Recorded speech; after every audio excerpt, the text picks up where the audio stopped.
अस्सलाम वालेकुम नाज़रीन, मैं हूं बिलाल ज़फ़र। आप देख रहे हैं हमारा कनाडा और आज मैं आपको दिखाता हूं, मैं इस जगह पर इंटरव्यू दूंगा। I'll try one more time pressing it. Now do you feel a difference or it's closed? Closed. Okay, so two modes bro. So 2. Two modes. Yes. Nice thing. आज की वीडियो में ख़ास तौर पे इस हवाले से बात करूंगा कि अगर आप अपनी फैमिली समेत कनाडा आते हैं और सिर्फ प्रूफ ऑफ फंड्स लेकर आते हैं तो क्या कनाडा की जॉब मार्केट ऐसी है कि आप उस पर रिलाई कर सकें। क्या यहाँ पर जॉब्स आसानी से मिल जाती हैं। मेरा क्या तजर्बा रहा है, मेरा क्या मुशाहिदा रहा है और सारे मराहिल में से गुजरने के बाद क्या मैं समझता हूँ कि किसी भी फैमिली को, कोई भी मिडिल क्लास फैमिली है जो पाकिस्तान में या भारत में सेटल्ड है, बहुत अच्छे से सेटल्ड ना भी हो, ठीक ठाक सेटल्ड है, तो क्या ऐसी फैमिली को कनाडा आना चाहिए या नहीं। और केस स्टडी पे तौर पे मैं अपनी फैमिली के साइज़ का ही आपको एग्जांपल दूंगा। मतलब हम लोग, मैं हूँ, मेरी वाइफ है और 2 बेटियां हैं, हम लोग 4 बंदे हैं जो इसी साल 2023 में पाकिस्तान से पीआर वीज़ा पर कनाडा आए। तो क्या मेरा तजर्बा रहा है और अब मैं क्या कहता हूँ इस सारी चीज़ों को देखते हुए, उसी बारे में ये वीडियो है। लेकिन आपसे एक मोदबाना गुजारिश है कि सबसे पहले इस वीडियो को एक थम्स अप दे दें और चैनल को अगर आपने अभी तक सब्सक्राइब नहीं किया तो सब्सक्राइब कर लें। आगे बात बढ़ाने से पहले मैं आपके साथ ये शेयर करना चाहूँगा कि आज मेरा हेयर कट हिना ने किया है। आप मुझे बताएं कमेंट्स में कि कैसा किया है, क्योंकि ज़िलहज शुरू हो चुका है तो हम पहली से उस दिन तक, जब तक ईद होती है या कुर्बानी का जानवर हमारा ज़बह नहीं हो जाता, फिर हम ना बाल कटवाते हैं, मुसलमानों की बात कर रहा हूँ, और ना हम नाखून कटवाते हैं। तो आज मैंने ज़िलहज शुरू होने से पहले पहले फाइनल बालों की कटिंग करवा ली, जो करवानी थी, थोड़ा ट्रिम वगैरह भी कर लिया और अपने नाखून भी काट लिए। So I am good to go जब तक अब मेरा इंशाल्लाह कुर्बानी का जानवर ज़बह होता है। हैविंग सेड दैट, अब मैं आपको बताता हूँ कि कनाडा में प्रेजेंट जॉब मार्केट क्या है और whether it is worth it to come to Canada in 2023 और नॉट। 100 बातों की एक बात मैं कहूँगा, 2 चीज़ें हैं, एक आपका मुकद्दर है और दूसरा आपकी यूनिक फैमिली साइज और सर्कमस्टांसेस है। आपके कामयाब होने या नाकाम होने का दारोमदार इन्हीं 2 फैक्टर्स पर है, जिनमें से पहला फैक्टर तो किसी भी दूसरे फैक्टर का मोहताज नहीं है। यानी अगर आपका मुकद्दर अच्छा है, अल्लाह ताला ने आपके किस्मत में आसानी लिखी हुई है, तो आपकी नैया पार हो जाती है। लेकिन दूसरी जो चीज़ है कि आपके यूनिक सर्कमस्टांसेस और आपका फैमिली साइज़, ये बहुत इंपॉर्टेंट है। जैसे मैं आपको एक मिसाल देता हूँ, मैं जो अभी यहाँ पर कर रहा हूँ वर्क फ्रॉम होम, अगर मैं इसमें हिना को, हिना मेरी वाइफ का नाम है, नए आने वालों को मैं बता दूंगा अगर उनको नहीं मालूम, कि अगर मैं हिना को यहाँ पर रेफ़र करूँ या हिना को रखवाने की कोशिश करूँ तो मैं आसानी इस जॉब में हिना को भी रखवा सकता हूँ, जिसकी वजह से हमारी जो अभी अर्निंग हो रही है वो हमारी डबल हो जाएगी। लेकिन ये ऑलमोस्ट ऐसा ही होगा जैसा अभी की सिचुएशन है, क्योंकि हमें 2 बच्चियों का प्रूफ ऑफ फंड आता है। अगर फ़र्ज़ करें हमारी बच्चियां ना होती, हम सिर्फ एक कपल यहाँ पर आए होते, तो मैं भी काम कर रहा होता और यही वाला काम मैं हिना को भी दिलवा देता, हम दोनों वर्क फ्रॉम होम कर रहे होते बैठ के। तो मुमकिन है कि कुछ $600-700 हमारे पास और हो जाते दोनों की कमाइयाँ जोड़ के, जो प्रेजेंट सिचुएशन में, क्योंकि ख़ास तौर पे मेरी छोटी बेटी इतनी छोटी है कि वो अपने माँ के साथ ही रहती है सारा वक्त और बिल्कुल उसके ऊपर इमोशनली फिज़िकली डिपेंडेंट है, तो हिना को तो वो स्पेयर नहीं करती कि वो कोई भी काम कर सके, मतलब कि जॉब के हवाले से मैं कह रहा हूँ। तो इस सिचुएशन में मैं काम करता हूँ और हमारे प्रूफ ऑफ फंड्स आते हैं, उन सारों को मिला के हमारा यहाँ पर सारा खर्चा पूरा हो जाता है, मतलब जो हमारे एक्सपेंसेस होते हैं इजीली मैनेज कर लेते हैं। आओ थोड़े टाइम में आओ आप. I'll try one more time. Pressing it. Now do you feel a difference or it's closed? Closed. Okay, so two modes, bro. So 2. Two modes. Yes. Nice thing. And what? Does it have the music system also Yes, it has the music inbuilt. inbuilt?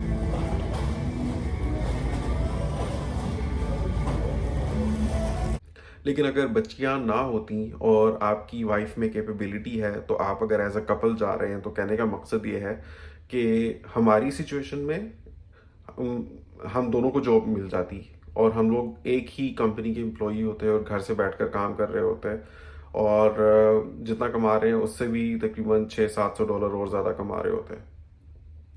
तो बहुत आसान हो जाता है, मतलब कि इस अभी जो हमारा लाइफ स्टाइल है उसमें एक एक्सपेंस अभी तक नहीं है जो कि गाड़ी का एक्सपेंस होता है, जो कि यहाँ पर एक काफ़ी मेजर एक्सपेंस होता है, क्योंकि उसकी हर महीने इंश्योरेंस की किस्त जाती है। ख़ास तौर पे अगर आप नए ड्राइवर हैं कनाडा में, अगर आपके पास G2 लाइसेंस है, G लाइसेंस नहीं है, जो मेरी सिचुएशन है अभी, या आप नए कनाडा में आए, आपकी यहाँ पे कोई ड्राइविंग हिस्ट्री नहीं है, और इसके अलावा अगर आपकी गाड़ी रिलेटिवली नई है या अच्छे मॉडल की है, जैसे अभी की बात करें तो 2020 मॉडल अपवर्ड्स है, माइलेज कम है, तो आपकी इंश्योरेंस ज़्यादा बनेगी, यानी कि तकरीबन 250 से लेके हो सकता है $350 या $400 तक भी आपकी इंश्योरेंस जा सकती है, और ये इंश्योरेंस आपको मंथली पे करनी होती है। तो हमारे सिचुएशन में अगर हम $600 ज़्यादा कमा रहे होते तो हमारा $400 इंश्योरेंस और 200 फ्यूलिंग में गुजर जाता, और ले दे के हमारा लाइफस्टाइल ऐसा ही होता जैसा कि अभी है। इन टर्म्स ऑफ सेविंग्स उतनी ही होती जितनी अभी हो रही हैं, खाना पीना भी हमारा ऐसा ही होता जैसा कि अभी है, और उसके अलावा आउटिंग्स भी उतनी ही होती जैसे अभी हैं। सिर्फ ये है कि उससे हमारा गाड़ी का खर्चा मज़ीद निकल आता। तो अगर एक ऐसी फैमिली है जिसमें फ़र्ज़ करें 3 बच्चे हैं और 2 पेरेंट्स हैं, और उसमें एक पेरेंट काम करता है, उस फैमिली का भी वही हिसाब है, क्योंकि उसमें तीसरे बच्चे की वजह से $600 से $700 मज़ीद आ जाएंगे।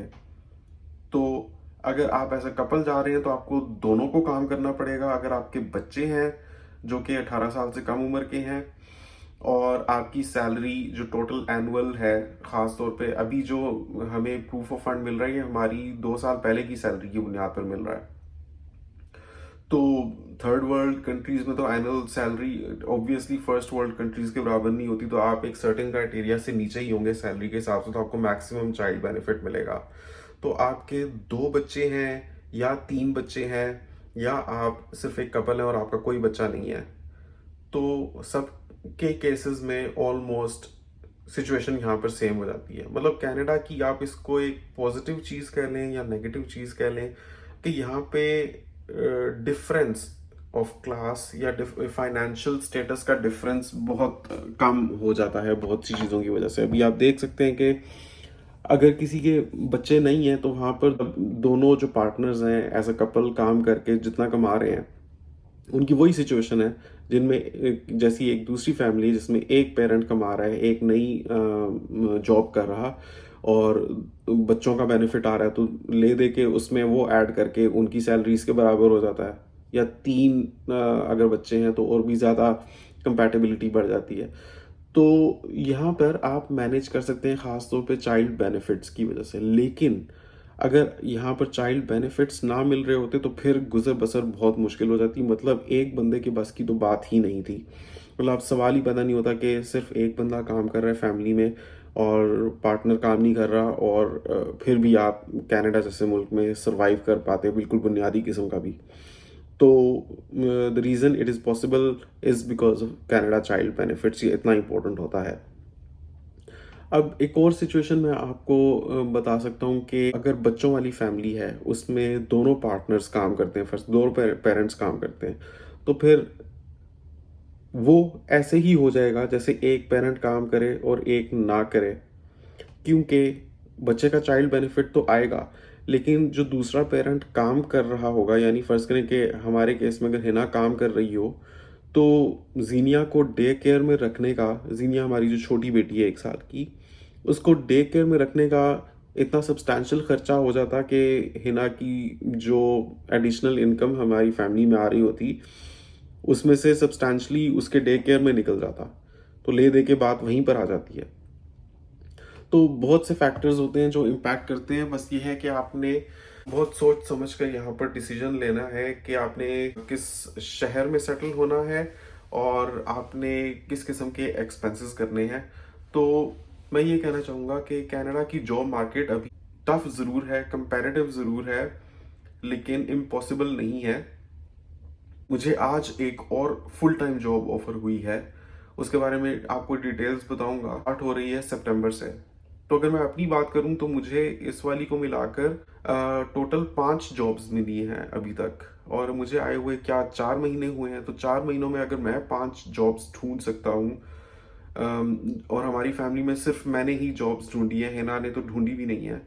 तो आप अगर कनाडा आ रहे हैं इंडिया या पाकिस्तान से और आप में अच्छी जॉब सर्च स्किल्स हैं, आपको सीवी बनानी आती है और आप एक्टिव हैं यहाँ पर और आते साथ ही जॉब सर्च करना शुरू कर देते हैं, तो नॉर्मली मैंने कोई फेलियर केसेस नहीं देखे। ये एक मैं बड़ी पॉजिटिव बात कर रहा हूँ, क्योंकि लोग अक्सर डरे हुए होते हैं कि बिलाल भाई आप तो बड़ी कड़वी सच्चाइयाँ और हकायक बताते हैं कनाडा के हवाले से। तो मैं आपको ये कहना चाहूँगा कि नॉर्मली मैंने किसी फैमिली को फेल होके या अनसक्सेसफुल होके वापस जाते हुए नहीं देखा। इस वजह से कि जॉब नहीं मिली तो सारे प्रूफ ऑफ फंड्स खत्म हो गए और वापस जा रहे हैं। हालांकि दिस इज़ अ पॉसिबिलिटी, जितना रिस्की ये बड़ा स्टेप है, लेकिन उसके बावजूद ऐसा होने मैंने नहीं देखा।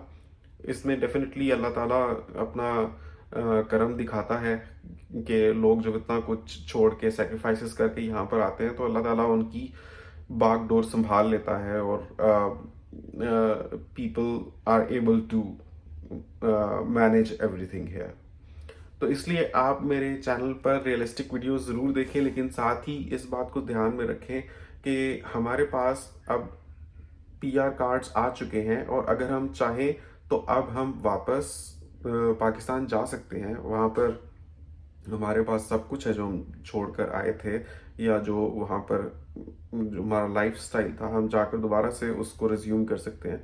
लेकिन अपनी फ्री विल पे, मतलब अपनी मर्जी से हम लोग अभी भी कनाडा में हैं। तो उसकी बहुत सी वजूहात हैं और मुझे खुशी है कि मैंने कनाडा आने का ये डिसीजन लिया, क्योंकि इन द लॉन्ग टर्म इसके बहुत पॉजिटिव इम्पैक्ट्स होंगे इंशाल्लाह मेरी लाइफ पर।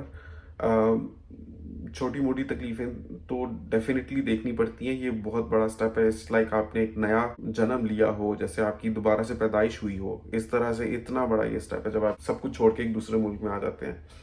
लेकिन इन द लॉन्ग रन, क्योंकि हमने फ्यूचर को देखना है, हमने खाली आज की बात नहीं करनी, हमने देखना है कि आज से 10 साल बाद की सिचुएशन में या 20 साल बाद की सिचुएशन में, या एज लॉन्ग एज इंसान अपनी ज़िंदगी का सोचता है, वैसे तो पल का किसी का नहीं पता, तो आप कम से कम एक ऐसी इन्वायरमेंट पे होंगे जिधर आपकी फैमिली सेफ एंड सिक्योर महसूस करे। आप अगर कहीं पर इन्वेस्टमेंट करें तो उसके अप्रिशिएट होने के और उसके फ्रूटफुल होने के चांसेस हो, ना कि आपका अगला सरमाया भी डूब जाए।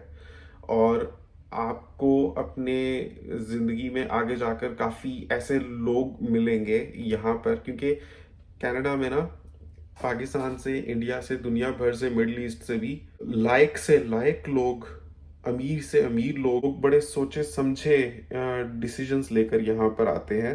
तो आपका इंटरेक्शन होता है। ज़िंदगी में सक्सेस पाने के लिए नेटवर्किंग बहुत इंपॉर्टेंट है। तो यहाँ पर इन द लॉन्ग रन आपको नेटवर्किंग के हिसाब से भी, लोगों से जान पहचान के हिसाब से भी, क्योंकि बात से बात निकलती है, मौके निकलते हैं, आपको बहुत वैरायटी यहाँ पर मिलेगी जो आपको बैक होम मिलनी मुश्किल है। तो मैं तो कहता हूँ कि कनाडा आना चाहिए। आप क्या कहते हैं, आना चाहिए या नहीं? नीचे कमेंट्स अपनी राय का इजहार ज़रूर कीजिए और माशाल्लाह लिखिएगा, ये भी बताइएगा कि ये वीडियो आपने दुनिया के किस कोने से देखी है। आपसे मिलता हूँ अगली वीडियो में, तब तक के लिए अल्लाह हाफ़िज़।